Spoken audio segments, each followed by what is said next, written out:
Okay, so in this episode we will talk about Bitcoin. And don't get me wrong, Bitcoin was financial success for many people, and even for us, it was financially interesting period. And I met Bitcoin when there was even option to mine it on personal computer in good old days on the university.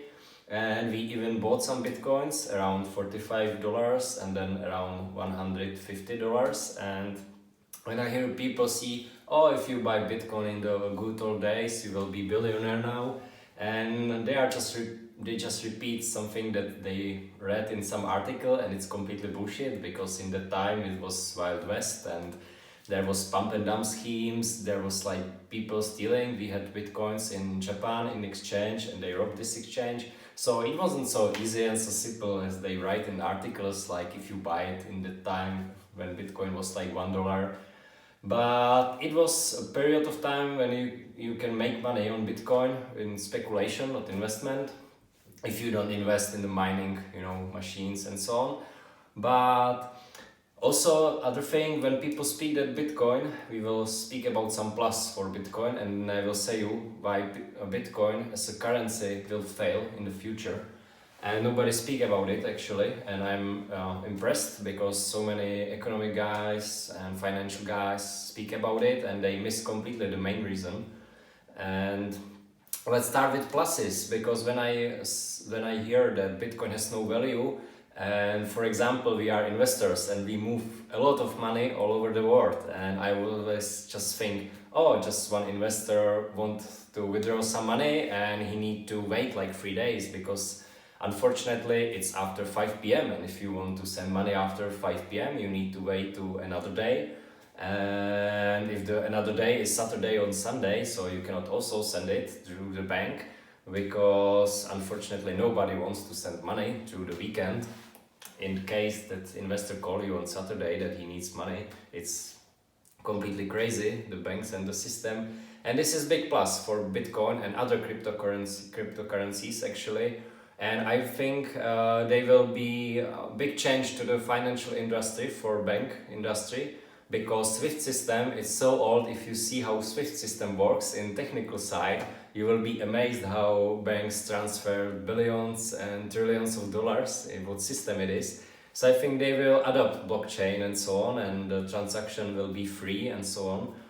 So this is good plus for Bitcoin. It will change the industry and also has some value as transaction, but we already have digital currency. This is one minus because people often use like dollars and euro, it's a fiat and it's not digital. It is how you transfer money to me, for example. If you want to invest with us, you don't send us in envelope euro or dollars, you will send us wire transfer, which is digital.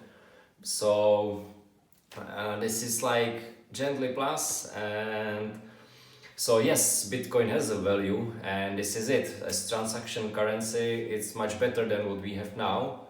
But on the other side, let's jump to the negatives. And one of the negatives is, you can saw it, and in the past when the price was rising or declining, there was already hype and companies tried to use it, but after so big changes in price, they are not confident to use it as a currency because they are just worried and scared that you will pay in Bitcoin for coffee or for computer and they will get less or more value. This is just risk, and companies do not want to risk it.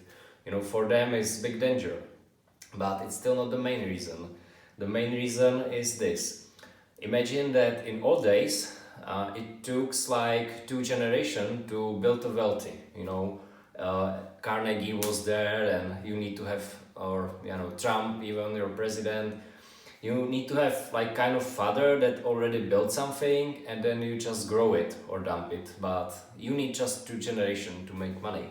And in our time now, you need just like 5 to 10 years, maybe even less, to be a billionaire. Let's say the startups, you create company and you sell it for $1 billion after 2-3 years to Facebook or to Google, and it's actually amazing how fast today you can make money. It takes like 2 generations in the past, now it takes like 2-3 years, the same amount of money, and it's super crazy. And take this, The main reason why people say Bitcoin is amazing is because there is like 20 million of Bitcoins, so there is no inflation. And this will be the main problem why Bitcoin will actually fail in the future. Because, example, let's say you are a great invention guy and you create new internet, or new electric, and everybody wants to use it, and you will say, okay, you can use it, but I have patent on it, and you will give me from every megabyte you will send over this new internet or whatever it will be, or cure to cancer or whatever, you will pay me a little bit. But because everybody use it, in like 2, 3, 4, 5 years you will become amazingly wealthy, and you will buy like 20 yachts and 70 Ferraris and one castle. But you cannot even spend so much money, and you become wealthy and wealthy, so you will accumulate more and more of Bitcoins. And because there is no inflation and there is a fixed amount of Bitcoins, so you will have like 1 million Bitcoins, then you will have 2 million Bitcoins, and there is nothing that forces you to actually put the Bitcoins back to the society, to the economy. Because why? You can put it under the pillow, you know that there is no more Bitcoins, so you will just store them. So the society and the economy will be poorer and poorer, because it will move the money, the currency, like the richness of the global society, it will move it under your pillow. And this is the problem why Bitcoin will fail in the long term, because there is no inflation. Because when people speak about inflation, it should be like scarcity and so on, but actually it's not. There is a reason why central banks want to achieve 2% inflation, because let's see, you are a rich kid and you get those amounts of money after your father, and you are completely useless kid, and you don't know how to invest it or what to do with the money. So in 2% inflation, you will lost it in your generation. In 30, in 50 years, you will lost almost all the value of the currency, because you were not able to invest. Okay, and it's actually perfect mechanism how to put the money back or the currency back from the rich guys, which cannot put it back to the economy, how to like take it from them and put it back through inflation. This is good, because like poor people, they don't have so big savings and so on, so it doesn't affect them actually. So if you are poor, you should be happy, or poorer, let's say, than billionaire, you should be happy that there is inflation. And if there is some billionaire who is completely useless and he don't know what to do with the money and just don't even spend it, because sometimes he buy a car, but mostly he has it just on account or somewhere, he lost it in the lifetime or life cycle. So it's perfect, but it's not possible with Bitcoin, because there is just the supply is limited, so there is no inflation.